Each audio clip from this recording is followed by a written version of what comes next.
It's the Holy Unibrow, and if it isn't Skeletor and Helmeppo's lost brother. Now, I might be colorblind, but these clouds look green to me. You could take this dude's face, add 2 dots to his forehead, and you'd get a second face. So, Nami's eyes are brown, but right here they're black. Unless I'm, colorblind again. I don't entirely understand what he's fiddling with here to open the chest, because there's nothing shown that's like a latch or anything, and if he's having to unlock it, that should have been suspicious to them to begin with, you know what I mean? How did she rig this and where did she get it? So for those of you who don't know, a squall is a sudden violent gust of wind or localized storm, especially one bringing rain, snow, or sleet. Now, I didn't know the definition of this before looking it up, but after looking it up, it, explained what happens to these guys in just 2 seconds.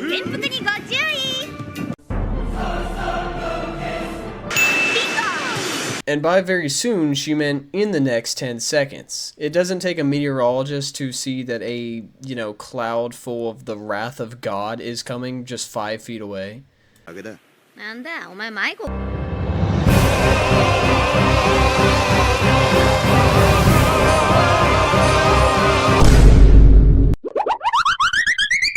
always thought that the movement of this hat right here was kind of weird, but hey, at least the shadows are nice. This transition's pretty good. I don't know, man. Juice is great. I'd probably be happy too if I was offered some, and I'm not really a little kid. Was this necessary? Oh, buddy, I smell blood in the water. Number one, it left a hole when he kicked it. You could see it right here. You know what else you could see right there? The fact that the hinges were still on the door frame. But right here, we see that they're on the door that got knocked on the ground. So number one, why did 2 holes, he kicked a hole in the door. The door regenerated. Then he stepped on the door again to put a second hole in it. The hinge, when he kicked the door off, the hinges stayed on the frame, but then the hinges were on the door too. Yes, sir. Like that's definitely making sense.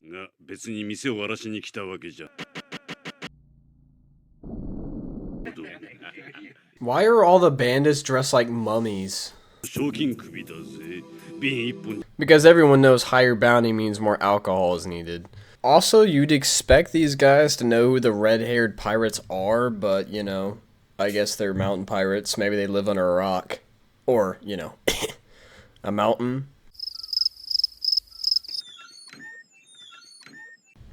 Lord have mercy. This door is not consistent at all. Where did it go, man? Like, come on.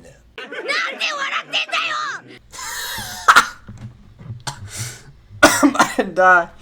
What happened to Yasop's face, and when did Casper the Ghost join the crew? This devil fruit that's, popping out of the box right now, it wasn't doing that, like, twice before. And of course, Luffy has apparently always eaten out of anger. Or, any other emotion on the planet. So it's confirmed that the floor of this bar has armament hockey because his face just took damage from it, even though he's made of rubber. It took me until just now to realize that this is a completely separate day, which is, proven by Luffy wearing a completely separate shirt, and the fact that these bandits were apparently in the very same bar today, earlier at some point, which is why the mess was there. It shows that clip right there as if the red-haired pirates left that mess when we know they wouldn't do that.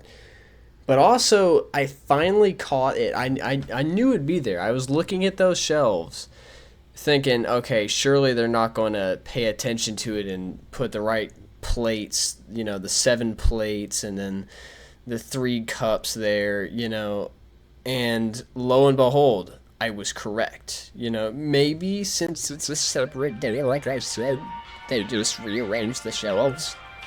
But, you know, that's cope in my opinion.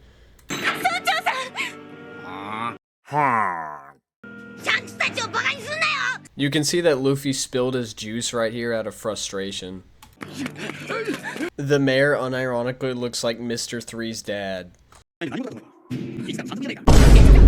I would talk about how cool this sequence of events is, or how much aura Shanks has, but they play this part of the episode back in filler like 30 times later, so I kinda don't care.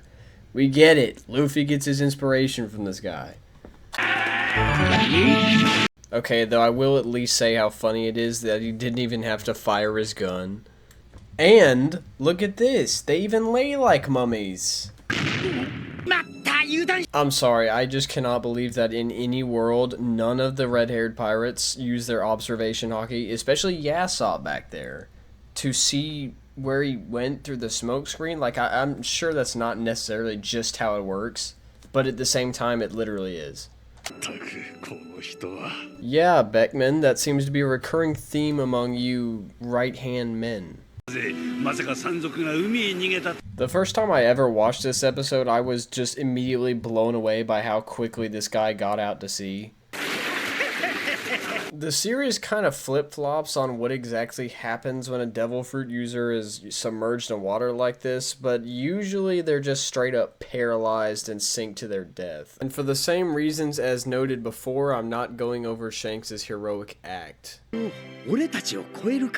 On the other hand, when it comes to lore, I will mention that Shanks' choice of words here is very interesting because Roger himself, and you know, Shanks was in his crew when he was a kid. Roger said that someone will be born one day and eventually they'll surpass us. So the fact that these words are so close when Roger was more than likely referring to Luffy, whether he knew it or not, which he didn't, is just crazy to me.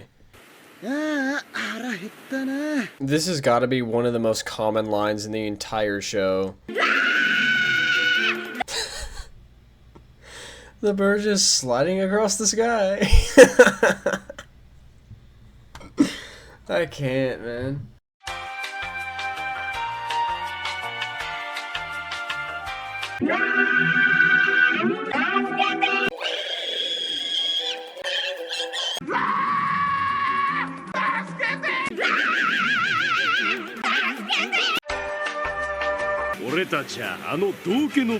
No, the holy unibrow got nerfed, man. Dang it. The holy monobrow is returned. We are saved. Did Zoro take a bite out of his hat? Never mind, that hat's perfectly fine. It took a regeneration potion from Minecraft, just like the door in the bar. Also, Buggy is anything but terrifying. He just has anger issues and a god complex. Well, you know what, that is kind of terrifying, actually. That transition needs to be studied in a lab. That was the cleanest thing I've ever seen in my life, dude.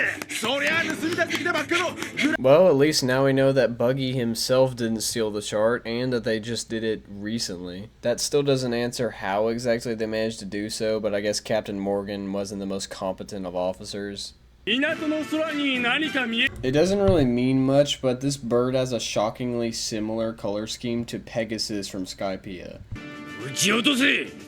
Another thing that probably means absolutely nothing, but I still find really cool, is the fact that Shanks was focused on a lot in this episode, and Buggy's focused on in the next episode. They knew each other and were, well, frenemies in Roger's crew when they were kids. So it's kind of interesting that, you know, they are so closely related in that sense, and then they're just one after the other in the story's introduction.